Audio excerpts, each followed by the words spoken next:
Have the Tennessee Titans turned a corner, or was Week 5 just a blip in a bad season? The offensive line pass protected really well on Sunday. The defensive line got after the quarterback. The team woke up in the fourth quarter and put 3 straight scoring drives together. Is this the start of something new for the Tennessee Titans? Or again, just an outlier in what's going to be another disastrous season? We're going to talk about it all today on the Music City Audible. Let's get to it. It feels great.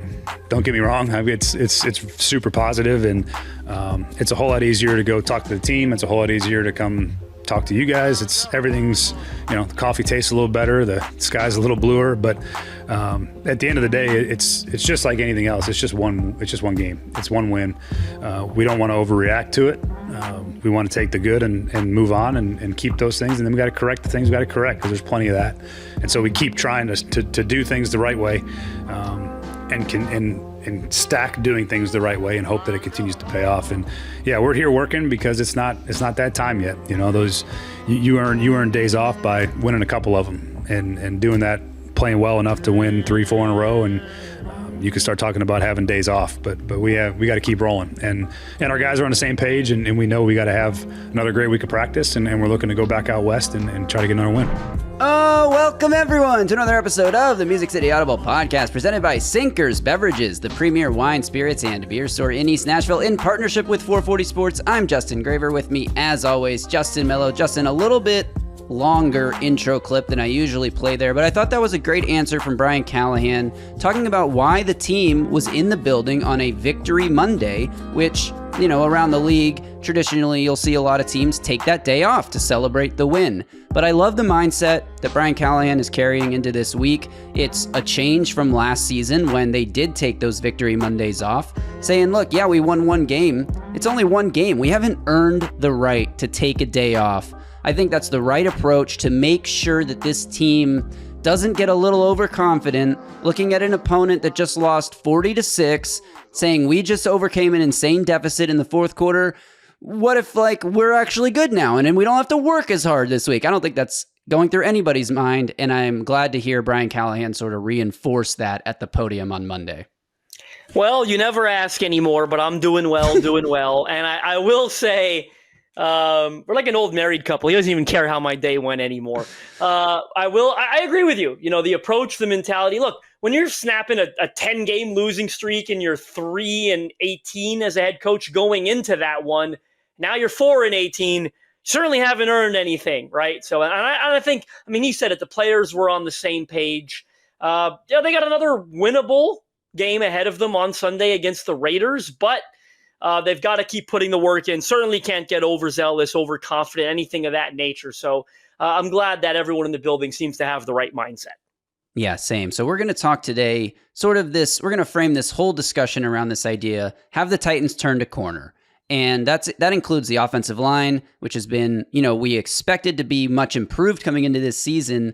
And it's not been the case through 4 weeks. It wasn't early, yeah. But it was on Sunday in week 5, the Titans offensive line, we have a bunch of numbers to back this up, played really well. The pass rush got after Kyler Murray for what was their best effort of the season as well. And that was something we knew would be a weakness coming into the year. But if they can just get a little something out of it or manufacture some pressure through scheme, whatever it takes, get pressure. They did that. And of course, we're going to talk about Cam Ward and his grade for week 5 and how that compares to the first 4 games of the season.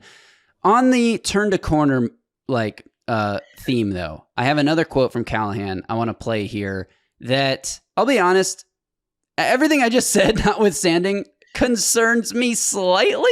But I think the important part is when you get opportunities to go close a game out and win it, we did that.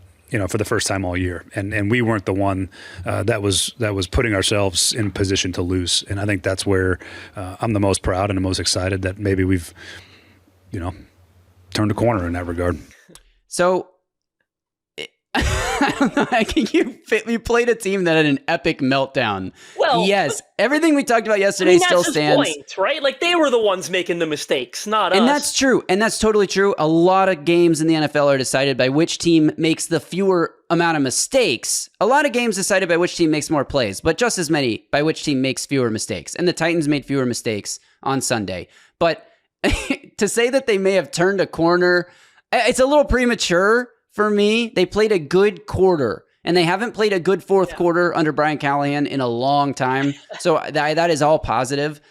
But I hope he doesn't start getting it in his head that we've turned a corner. We don't need to harp on the details anymore, because they still had a number of pre-snap alignment, false start on a kickoff, penalties that are at the end of the day inexcusable. I mean, and I think he told you that in the first clip you played, right? We're not taking a day off. We're here on a Victory Monday because he didn't say this, but we're 1-4, right? And we didn't win last year either. So I wouldn't get too. And by the way, some of the penalties he explained. I don't think you're planning to play any of those clips, but he had some really good explanations on the penalties, regarding. He talked about the Marcus Harris one that was a block in the back. He talked about the illegal formation one. This is going to sound stupid of us to say, but I think sometimes we all get so frustrated at him and think they don't know what they're doing. He's got perfectly great explanations for all those penalties and how they should be avoided and why it was a little technique error and things of that nature. So I'm not worried about the whole, we've turned a corner and are getting overconfident. I mean, they're telling you that's not the case by being there on the Monday. That's fair. Perfectly fair. So let's transition to Cam Ward.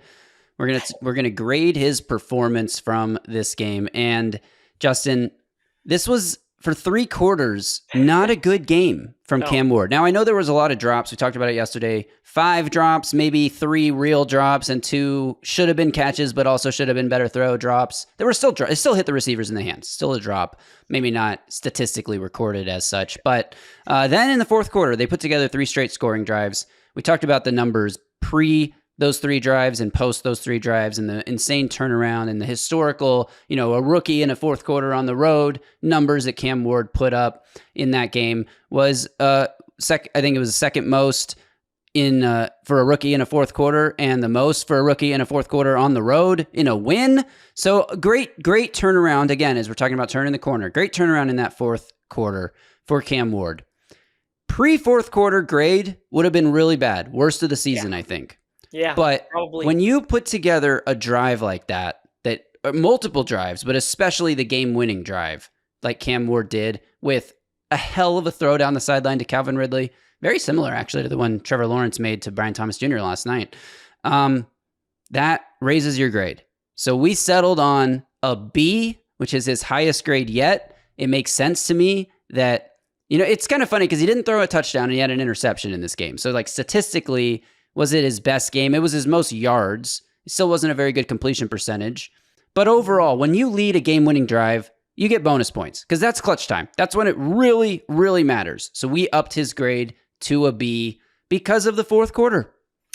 I'm with you. I was fully on board with this. I just think what he did in that quarter has to outweigh what he did pre-fourth quarter. You put together 3 drives. He was 13 of 19, I believe, for 195 yards in that quarter. 265 total passing yards, as you said, a season career high for him. You get the ball back with a minute 53, and you string together a game-winning drive. He hit 3 checkdowns at the start of it, showing some growth, taking what the defense gives him. Then he hits the big one across to Chig across the middle. Then he hits the bigger one to Calvin Ridley down the sideline. For me, you can say what you want about the first 3 quarters. He had an interception in the fourth quarter that he got lucky on. The Titans recovered in the end zone. But, an 80-yard drive after the fumble, touchdown, Tony Pollard punches it in. That middle drive was really good up, until the interception. But as we said, thought it was a great play by the Cardinals defender to tip it. If he doesn't tip it, maybe Calvin Ridley catches it in the end zone. Worst case, I think it's probably an incompletion, right? And they fight to live another down. They live to fight another down, excuse me. And then the third drive, just the game winner, you just got it. It's so much more important than what happened in the first 3. So I think a B is the right way to go. Probably certainly his most notable performance of the season. It's a win. It's the most improbable victory of the year, I think, by any team, according to Next Gen Stats. Their win probability was at 1.8% at one point. So You got to account for all that. So I think a B is the right grade here. Yeah, and I think, it's important to note some of the statistical things when you pop the hood and look at, beneath the surface here. Titans, people were coming out of this game thinking Titans ran more play action in this one. They actually did not. They were at just under 22% play action, and the season average of weeks 1 through 4 was just over 23%. So it wasn't like they changed up a lot of things in this game in terms of like the concepts and the play calling. It was just executed better. And I'm going to play a clip now from Brian Callahan talking a little bit about Ward's growth, because there's been so much bad around Ward, Justin, that I think you and I have fallen victim to sort of excusing a little bit when he's not at his best, when he's not completing a high percentage of passes. We're talking about the drops. We're talking about it all, but I think there's been a little bit of glossing over some of the rookie struggles that he's gone through, and I think Brian Callahan articulated it really well. The only thing I just said to him at halftime is really just that. I said, just all you got to do is put your eyes where they're supposed to be, make sure your footwork matches it, and just throw the ball. Like, it doesn't have to be anything more than that. And I thought he did a much better job of that over the course of the second half.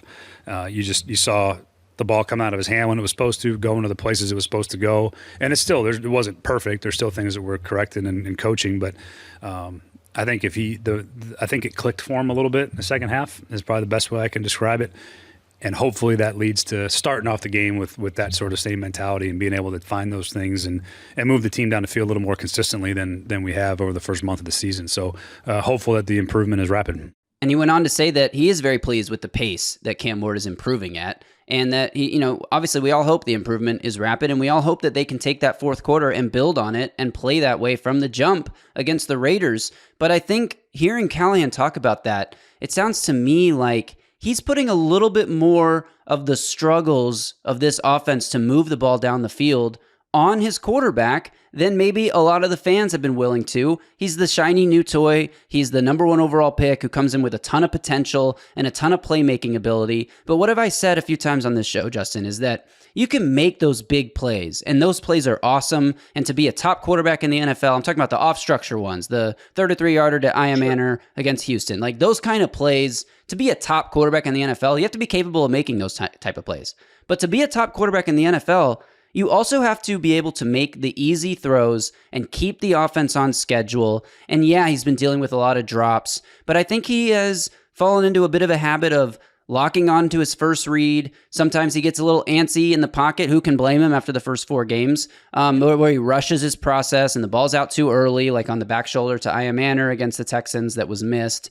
Like those kinds of plays have been happening, and we're kind of brushing them off because then on third down, somebody drops a pass. And you're like, well, if that guy had just caught the pass, then we wouldn't have to, then the drive would have stayed alive. But also the earlier plays, if Cam Ward was a little cleaner and tighter on his details, you'd also keep the drive alive and you wouldn't even have the dropped pass. So it's definitely not all on him, but it's definitely not all off of him either. Yeah, I think that's the right way to put it. I mean, I thought one of the bigger things that was happening in recent weeks when he wasn't playing as well is the cycling through his progressions. It just wasn't as crisp and clean, even as times it looked in the preseason when it looked really good. Felt like, he's still the most sacked quarterback in the NFL at 19. Those first couple of weeks wore on him. And again, I'll mention this later, but he took 2 sacks in this game and 2 sacks the week before. So really all those sacks, like 15 sacks, I think, in the first 3 weeks, you start to take a toll, right? With this, being faster or slower to cycle through, getting the ball out quicker than he should, getting antsy in the pocket. It's a product of what was happening around him too, and it made him play a little bit off. But it's week 5. I think this is a time of the year, time of the calendar, when you want to see it start progressing realistically. Those first few weeks, week 2 is not all that different than week 1, right? Like you're still getting your feet wet as a rookie quarterback in the National Football League. I think week 5, week 6 onward is when you should expect to kind of see that growth curve maybe look a little bit sharper. And he looked sharp in this fourth quarter, and now the key is to, continue it forward. Yeah, exactly. So you just hope that he can build on it and come out and play with that. Like hopefully Brian Callahan's right, and it did really click. But best fourth quarter of the season gives him his highest grade so far this season. Real quick break to remind everyone watching this that we really appreciate you for tuning in to our channel. And if you haven't done it yet, why not take 1 second? It costs you nothing. There's 0 effort. This is a free product that we give you every weekday. Hit that subscribe button. Like the video. drop a comment below. How would you grade Cam Ward in his Week 5 performance? And do you think this Titans team is ready to turn a corner? Let us know in the comments below. Also, shout out to Sinkers Beverages, the premier wine, spirits, and beer store in East Nashville with a super knowledgeable staff. They can help you find whatever you're looking for to make the perfect drink. So head to sinkersbeverages.com and you can join the In-Crowd. In-Crowd members get access to allocated wines and spirits, exclusive events, early access to barrel releases, and more. And the In-Crowd is completely free to join. Plus, Sinkers Beverages is on Uber Eats. Let's talk about the trench play, Justin, because this is what we teased yesterday that we wanted to get into here.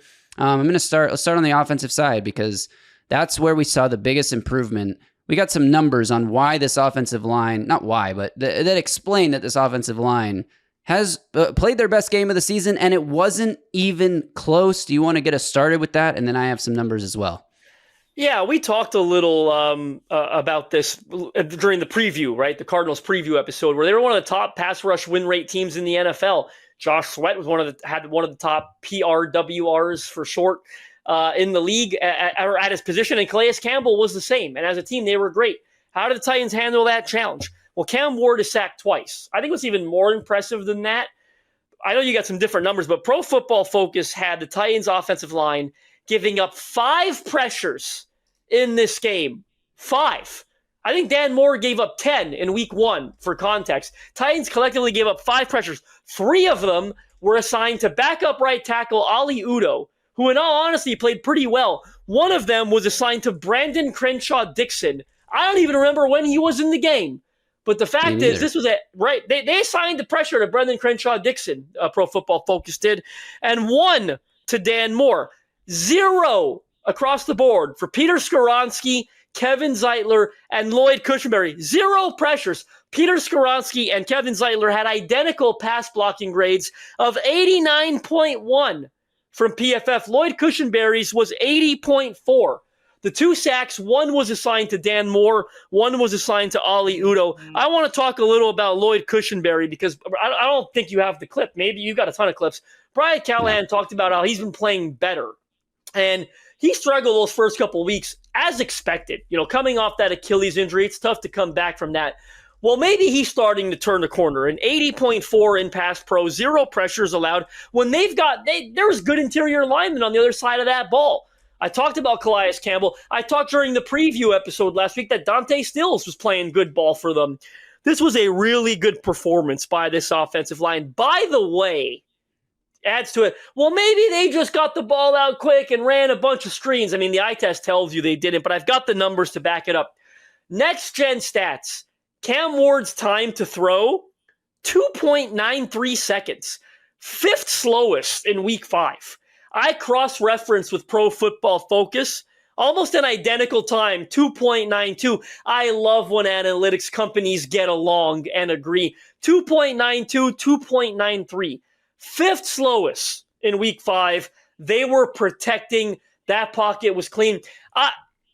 Ding me. I'm going to pat myself on the back a little bit because I don't remember what game it was, Graver. It's going to drive me nuts. Maybe you remember. When everyone was crapping on this offensive line, I came on here, do you remember? And I said, it's too early to judge. They don't have J.C. Latham. They've played some of the best units in the NFL. They still don't have J.C. Latham. Hopefully they're going to have him this week. But even the Houston game, now I'm not going to give them too much credit because it wasn't good, but Cam Ward was sacked twice in that game. They gave up a ton of pressures in that Houston game. They didn't score a point. The offense was terrible. But in all honesty, expectations are a hell of a drug, right? Like, I went into that Houston game with really low expectations. I almost thought they were a little better than I thought Cam Ward was going to get sacked 7 times in that Houston game. He got sacked twice. In this Arizona game, he gets sacked twice. 5 pressures. This was an unbelievable performance from this offensive line, and we think they're getting J.C. Latham back on Sunday. You say 5 pressures. Next Gen Stats had it at 10. A lot of these sites track pressures a little differently, so it's kind of hard to say. But just 10 pressures, according to Next Gen Stats, on 42 dropbacks. That is a pressure rate of 23.8%. By far the Titans' lowest pressure rate allowed of the season. In the first 4 games, they were allowing a pressure rate of 44%, so almost cut in half. And I would even argue that both of those sacks Cam Ward took were kind of on him. Like he needed to get the ball out in both of those situations. You mentioned Arizona. Arizona's been doing a very good job getting pressure on opposing quarterbacks. We talked about it last week. You just talked about it just now again. In this game, you talked about the time to throw. How about the time to pressure? Arizona's average time to pressure in this game was 3.13 seconds. That is an eternity in the NFL, and it's the slowest mark of the Cardinals season so far. So it's not just like, they played a bad defensive line, so they had a good game protecting. Like, they forced the Cardinals into their worst pass rushing game of the season. And then when you marry those two numbers together, like when you get the ball out in 2.93 seconds, that's not quick by any NFL team's definition or standard. You know how you get away with getting rid of the ball in 2.93 seconds? You don't allow pressure until 3.12 seconds, right? Like, sometimes it's 1 + 1 = 2, right? You marry those two together, and you can see that this was one hell of a performance by this Titans offensive line. Now, I don't think the Cardinals have elite players on the other side, but you said it. They've been getting pressure the first 4 weeks. I think they've got good. I think Josh Sweat's a very good player. I think Calais Campbell's a very good player. They got a sophomore first-round pick in Darius Robinson, who I do think is starting to turn it on. Yeah, pretty decent another interior guy in Dante Stills, like I said, so just tip of the cap, maybe Bill Callahan hasn't forgotten how to coach the offensive line, as we've all, we've been getting on him a lot the last year and a half, rightfully so. He, the job, he hasn't met the standard up until now, but just really, really outstanding performance. I really hope they can build on this. They've got Max Crosby coming to town. Not a whole lot on the rest of that Raiders offensive line, but Max Crosby's good enough to wreck it on its own. So, we shall see, but it's a performance that they want to build on. Josh Sweat would easily be the Titans' best edge rusher, so we cannot say that he's not a good player. By far. I wish they signed. I still wish they signed him in free agency to the exact contract the Cardinals signed him to. I mean, they're going to need to do that next year. Next offseason, they need to treat edge rusher the way they treated left tackle this year. And it's like, you're not going to go get a Max Crosby level, Myles Garrett level player in free agency because those guys don't hit the market. Trey Hendrickson's too old, I think, for the Titans to invest a significant amount of money in him if he hits the market or whatever. But treat it like left tackle, even if you're overpaying a guy, it's the one position you can do it. You have to fix it. Just go sign the top guy on the market. Whatever it takes, get him in, draft somebody, develop players, but you need to solve that next year. Whatever. We have a lot of time to talk about that.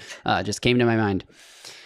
That's it for offensive line talk. I think the last thing I want to say on it is that Peter Skoronski is playing at an all-pro level. He's one of the best pass-protecting guards in the National Football League this season. And if the Titans were just a little bit better team or in a little bit bigger market, I think he would legitimately get, it's only 5 weeks, so a lot has to, continue, but get all-pro consideration. Absolutely. I don't think it's going to happen in Tennessee, especially if they end up winning like 3 to 5 games. But if things start to turn around from here, and, we turn the corner, theme of the episode, then maybe Peter Skoronski will get some national media love. And it's on us, Titans content creators, to push him into that conversation so that it gets seen and picked up by national level people so that it actually starts taking off. He's been so good. It's stupid how good he is. It's exactly what you thought he might be coming out of Northwestern. Like, you take a tackle turned guard convert at number 11 because you think he's this good, because you think he's all pro level. So I'm sick and tired of here. They took a guard at number 11. Like, they took yes, the positional value is real, but if you're going to take a guard at number 11, you absolutely justify it. You don't regret it when he's as good as Peter Skoronski is. He is a elite football player by the true definition. Just an outstanding Pro Bowl caliber all-pro player. Yep. All right, let's talk about the defense now, Justin. We're going to talk trenches here, but we'll also talk other stuff on the defense. And we're going to start with giving a guy who has been very much maligned, I think, by Titans fans over the last couple of seasons.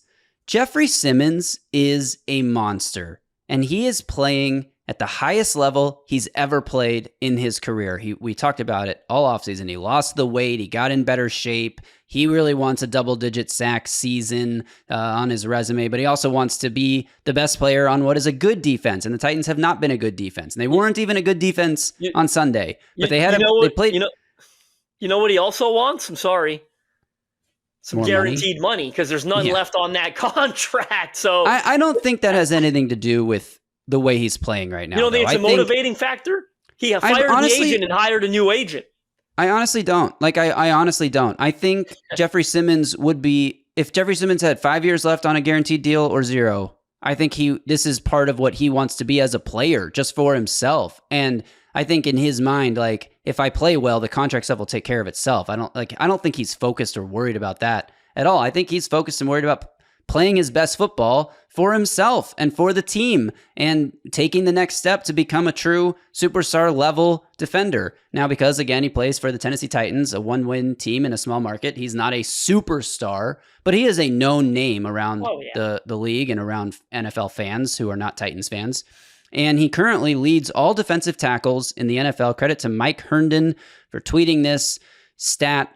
Leads all defensive tackles in the NFL with 24 pressures. The next closest interior defensive lineman has 20 pressures, so 4 full pressures. That's like a game's worth of pressures ahead of the next best pass rushing defensive tackle.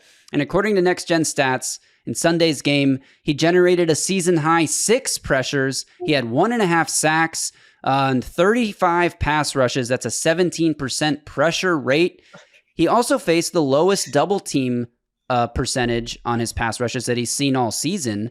And he recorded 5 quick pressures in the game, which isn't just his season high. It ties a career high, according to Next Gen Stats. Jeffrey Simmons is playing at a super high level. I will let you comment on it, but first, let's let Brian Callahan comment on it. Jeff Simmons, I think, leads the charge. The way that Jeff's playing right now is, as I've said multiple times, is about as good as anybody in football, and he continues to set the standard for what we're looking for from our football team from an energy and effort perspective, and then is making a ton of plays. I mean, I'll say this.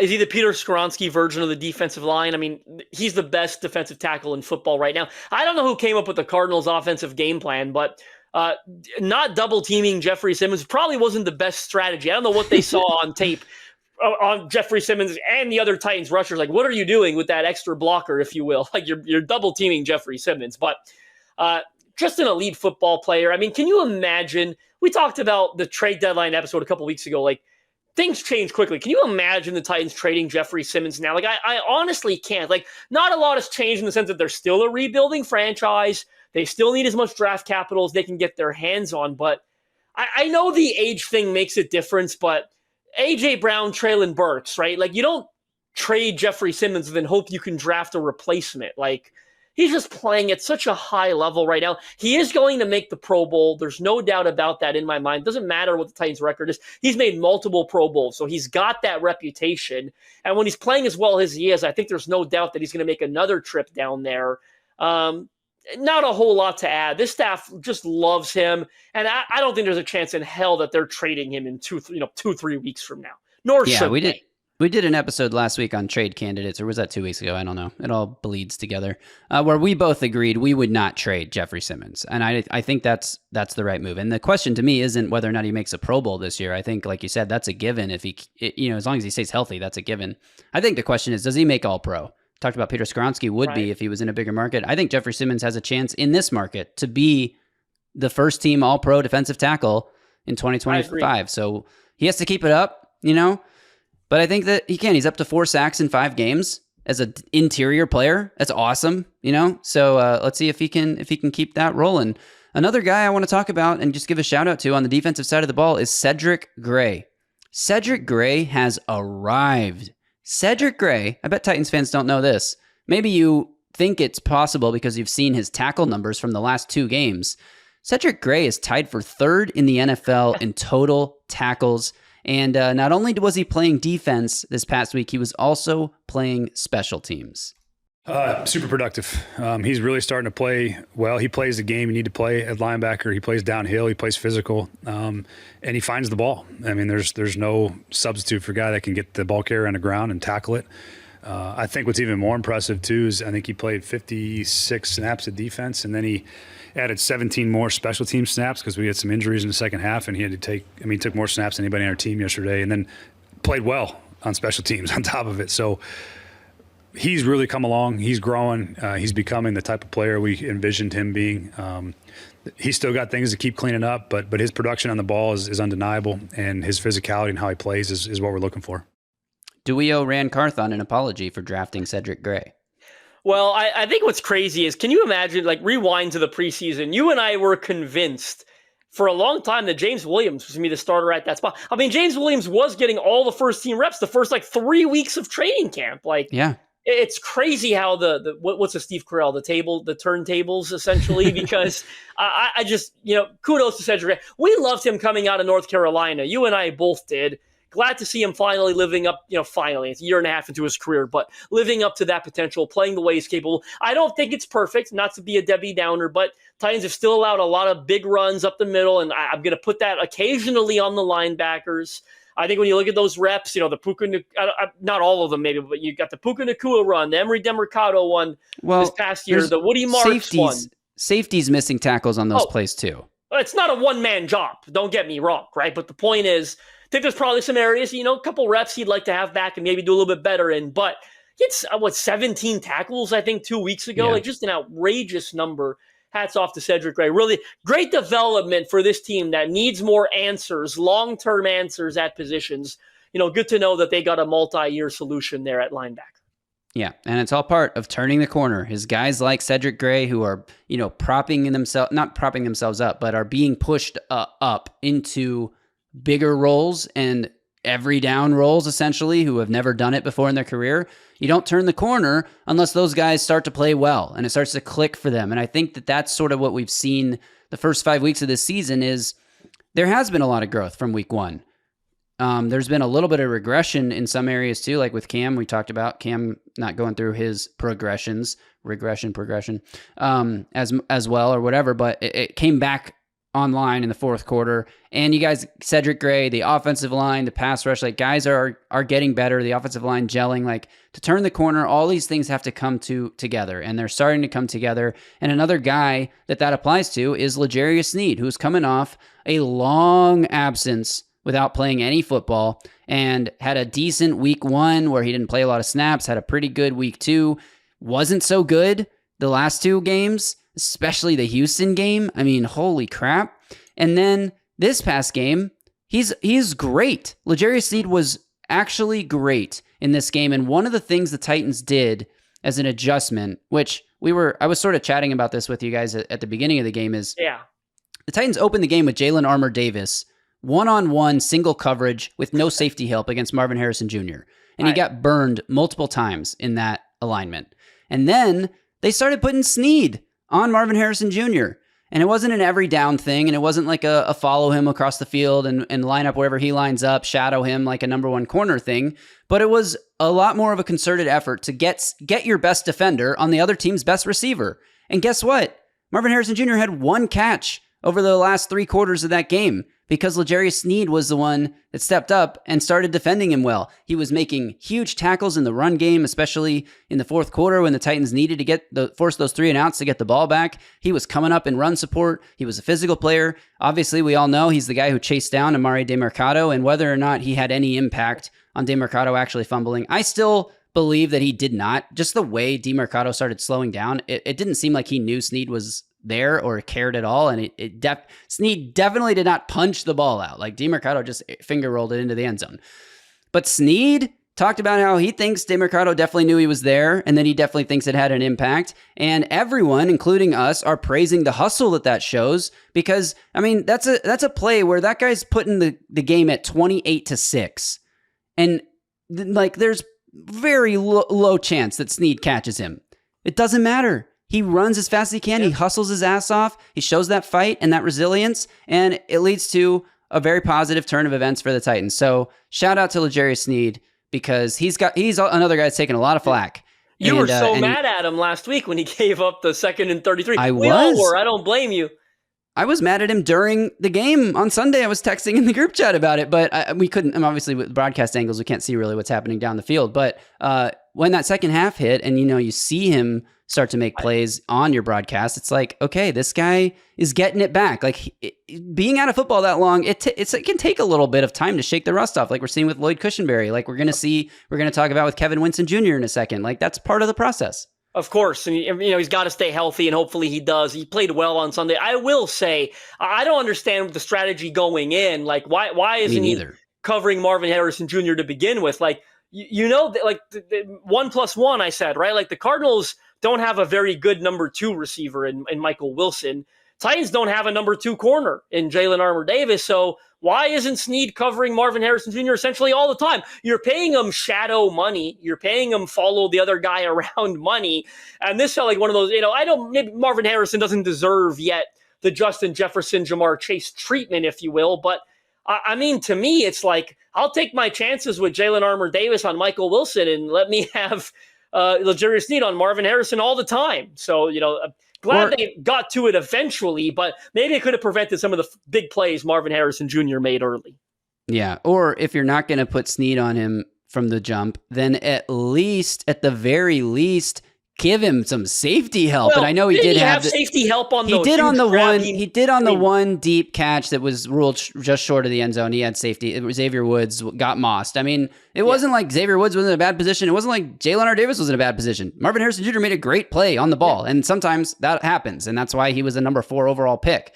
So he did have it on that one, but there was a couple other ones like a back shoulder throw. And I guess you don't really have safety help on the boundary on a back shoulder throw. That's up to the cornerback to be in the right position. But anyway, shout out L'Jarius Sneed, a guy that we haven't given praise too much, basically since he signed with the Titans, and he deserves it for this game. Last note on the defense, 2 guys who didn't necessarily play on the defense on Sunday, but we could see them return in the near future. Kevin Winston Jr., I wouldn't call it a return, I would call it a debut. He did play on Sunday, but he only played on special teams. And T'Vondre Sweat. T'Vondre Sweat has to stay on IR for one more game, and then if he's not healthy, he'll stay on IR for more than one game, but he's eligible to come off IR after this game against the Raiders, so the Titans might get him back for the Patriots game. Injecting these 2 players into the defense is going to be very big, very, very beneficial for them. And Kevin Winston Jr., we don't know what he is in the NFL, but he's a 3rd-round pick who could have gone higher if he wasn't injured almost all of last season. And here's Brian Callahan talking about the plan to bring Kevin Winston Jr. along as a player coming off an injury and getting back into football.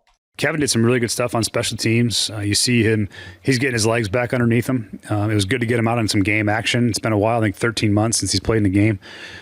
So we'll be smart about that, and he'll start getting bits and pieces of defense as we keep moving forward, and he'll keep doing some special teams. So we'll keep increasing his role as he gets in better shape and hopefully see more of him. But he was really impressive in practice this week. You saw all the things that make you excited about his potential, and I think his role will continue to grow. So just wanted to play that clip and talk about this briefly as we close the show here, Justin, to say that if anyone was worried because last week he only played special teams that they drafted a safety in the 3rd round, and because they have Amani Hooker and Quandre Diggs and Xavier Woods, that maybe Kevin Winston Jr.'s role as a rookie is a special teamer, that is not the case. They're working him back slowly, getting him into game shape, and he's going to start playing defensive snaps. And if he plays well, he's going to get more defensive snaps. And I don't know, I have really high hopes for this guy. For a team that's missed so many tackles this season, Kevin Winston Jr. did not miss a tackle in college. That's exactly the kind of guy they need to add to this defense. Well, it's going to be a gradual process, right? Like, I don't think it happens this week, or it's going to go really slowly, I imagine. And by the way, Bones, who spoke, special teams coordinator, echoed what Brian Callahan said. He kind of joked. He said, don't think I'm going to have him for very long on special teams, but I'll take him as long as I have him, because he was thrilled with what he did in this game. So Titans are playing Quandre Diggs a lot right now. You can see that as 2 ways. Maybe it's an opportunity for Winston to come in and take those snaps, or maybe it's a harder pathway because all of a sudden Diggs is playing more than he ever has the last 2 weeks. So I think it's going to be a gradual, slow process, but when the time comes for Winston to play sizable snaps on defense, I'm excited to see what he brings to the table. Agreed. So we'll monitor that, keep an eye on the injury reports this week, and that'll do it for this episode. Justin, we will be back tomorrow, start looking ahead to the Raiders game, find some other topics to talk about from Tuesday's press conference. We'll find something. I don't have anything off the top of my head, but we will definitely be here for another show tomorrow. That's the plan. Wednesday and Thursday, we will be back, do some Raiders talk. Until then, you guys stay safe out there and tighten up. Tighten up.